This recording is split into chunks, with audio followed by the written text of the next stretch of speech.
وما أرسلناك إلا رحمة للعالمين. Pastikan itu kayak gitu ya. Nanti kamu nikah bisa menghamili istrimu, anaknya banyak. Ini karena kejantanan saya. Enggak, itu karena karunia Allah Subhanahu wa Ta'ala. Jadi semua hal yang baik kembalikan kepada Allah Subhanahu wa Ta'ala. Jangan diklaim itu kesuksesan, kehebatan semua. Punya anak pintar, ini emang dari lahir udah kelihatan pinternya. Enggak. Dahulukan selalu dengan mengatakan alhamdulillah. Ya wa syukrulillah. Atau wala haula wala quwata illa billah, dan seterusnya dan seterusnya. Qanifitina azani Allah wa iyyakum. Kita masuk di poin yang kedua, yaitu agar kemudian harta kita menjadi berkah, yaitu beramal solih. Jadi yang pertama tadi iman kepada Allah, dieling-eling nanti tak tanyakan. Ya, pertama adalah iman kepada Allah. Ya, eling-eling, cara eling-eling Mas Eko tuh eling-eling nomor 1 iman kepada Allah. Nanti Yahya nomor 2 beramal solih gitu kan. Nanti dan seterusnya sampai berapa poin. Nah, maksudnya apa? Orang yang kemudian mendapat nikmat dari Allah Subhanahu wa Ta'ala, lalu kemudian dia beramal solih, yang maknanya adalah menjalankan perintah dan larangannya sesuai dengan syariat yang diajarkan oleh Nabi Muhammad SAW, maka itu adalah hakikat ketakwaan. Maka orang yang beramal dengan harta yang dia dapatkan untuk beramal solih, maka itu adalah keberkahan. Dalilnya apa? Man amila amalan, man amila solihan, barang siapa beramal soleh, min dzakarin au unsa, dari laki-laki maupun perempuan, wa huwa mu'min, dan dia beriman. Jadi punya iman toh tadi yang pertama tadi, kemudian dari imannya itu dia beramal yang soleh. Maka apa? Fala nuhyiyannahu hayatan thayyibah. Maka akan kami berikan kehidupan yang thayyib. Kehidupan yang thayyib itu apa? Ya berkah tadi. Wala najziyannahum ajrahum bi ahsani ma kanu ya'malun. Maka akan kami balas mereka dengan balasan untuk mereka dengan bi ahsani ma kanu ya'malun, dengan kebaikan yang lebih baik dari apa yang mereka kerjakan. Kamu sedekah 1.000, Allah balikkan 100.000. Kamu sedekah 100.000, Allah balikkan 20 atau 30 juta, dan seterusnya dan seterusnya. Nah, kok aku nggak kayak gitu? Maka kalau kamu nggak kayak gitu, bisa jadi kebaikannya itu nanti ditunda, disimpan di akhirat untuk kamu. Jadi nggak selalu ya, kalau ada ustadz yang dagangannya, ayo sedekah nanti dibalikin sekian kali, sedekah 1 Avanza nanti biar balik 10 Avanza gitu, gitu. Nah itu ustadz yang ngawur ya. Kebaikan yang dikembalikan kepada manusia terserah Allah, mau di dunia mau di akhirat terserah Allah. Ya, yang jelas apapun yang kita nafkahkan di jalan Allah, Allah sudah punya janji. Apa itu? Nih, wala najziyannahum ajrahum bi ahsani ma kanu ya'malun. Akan kami balas dengan balasan yang lebih baik.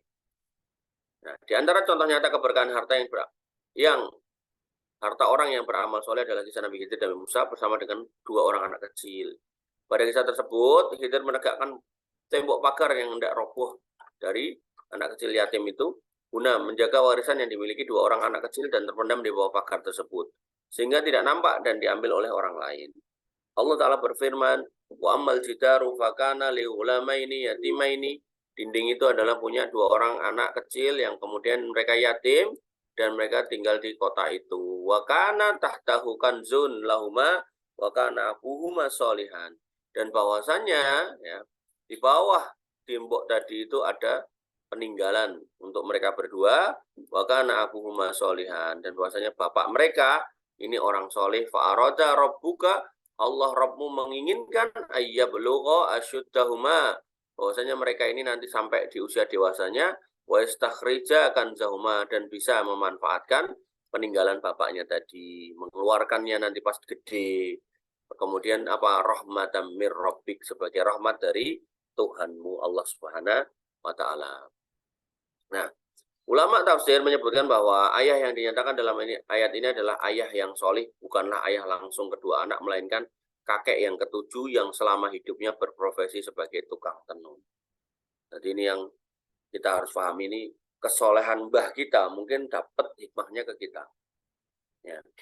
Walaupun mungkin bapak kita nggak soleh, ternyata mbah kita itu soleh. Nah, dalam kasus ini ternyata yang soleh adalah bapak ketujuh ke atas.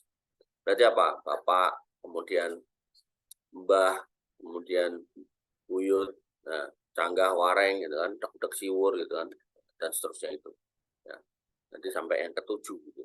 Maka kita harus paham bagaimana kemudian Allah itu sayang sama hambanya dan masih mengaitkan mbah dengan cucunya itu. Cucunya dijaga karena mbahnya baik. Maka Mbah Angga, jadilah orang yang soleh agar kemudian cucumu nanti dijaga oleh Allah Subhanahu wa Ta'ala. Dalilnya apa ini? Nah, maka poin yang kedua adalah kepada Allah Subhanahu wa Ta'ala. Ibnu Katsir berkata pada kisah ini terdapat dalil ya, bahwa anak keturunan orang-orang soleh akan dijaga dan keberkahan amal ibadahnya akan meliputi mereka di dunia dan di akhirat. Ya, ia akan memberi syafaat kepada mereka dan derajatnya akan ditinggikan dengan tingkat tertinggi agar orang tua mereka menjadi senang, bagaimana dinyatakan dalam Al-Quran dan As-Sunnah. Tapi sebaliknya, bila enggan untuk beramal soleh atau bahkan mengamalkan kemaksiatan, maka yang kita petik pun kebalikan dari apa yang telah disebutkan di atas. Allah Ta'ala berfirman, وَمَنْ أَعْرَضُ عَنْ ذِكْرِي فَإِنَّ لَهُ مَعِيشَةً ضَنْكًا وَنَحْشُرُهُ يَوْمَ الْقِيَامَةِ أَعْمَى. Siapa saja yang berpaling dari beribadah kepadaku, dari peringatanku, ya, dari Al-Quranku, dari agamaku, kata Allah, ya fa'inna lahu ma'isyatan dunka. Hidupnya kan sempit, susah, mbok sugih tapi susah. Berapa banyak orang kaya yang bunuh diri karena merasa susah hidupnya. Ya, dan apa parah lagi, yaumal qiyamati wa nahsuru yaumal qiyamati a'ma. Kan kami bangkitkan mereka nanti hari kiamat dalam kondisi buta. Orang lain melek, dia buta. Kenapa? Karena lupa. Dulu zaman di dunia itu lupa. Padahal nanti ada orang-orang yang melek itu butuh cahaya. Ada orang-orang melek butuh cahaya, yang dikasih cahaya cuma orang beriman dan orang munafik. Cahaya orang munafik ini nanti dipadamkan. Sehingga apa? Ketika mereka meniti sirat, mereka jatuh terperosok ke jurang neraka. Orang-orang beriman jalan. Nah, sisanya orang-orang kafir, orang-orang musyrik itu nggak dikasih cahaya. Bisa melek dikasih cahaya, itu belum tentu selamat, buktinya orang-orang munafik. Nah, apalagi bisa melek nggak dikasih cahaya, gelap. Apalagi udah nggak bisa melek, terus berharap cahaya, kan luar biasa susahnya keadaan waktu itu ketika kemudian kita nggak memperhatikan agama. Hati-hati. Ya, ulama ahli tafsir menyebutkan bahwa orang yang berpaling dari mengingat Allah dengan beribadah kepadanya, maka kehidupannya akan senantiasa dirundung kesedihan dan duka. Jadi orang yang tidak mau mengingat Allah, nggak mau beribadah kepada Allah, nggak mau jadi orang beriman, maka hidupnya itu pasti susah dan duka. Yang demikian karena mereka senantiasa disiksa oleh ambisi menumpuk dunia. Pikirannya piye meneh, apa meneh, nyolong di apa meneh, korupsi sebelah mana lagi. Makanya kamu lihat politisi-politisi itu kan tua-tua, umur 70 masih kejar-kejaran soal dunia. Padahal ya kata Nabi umur itu antara 60 sampai 70, sedikit yang lewat dari itu.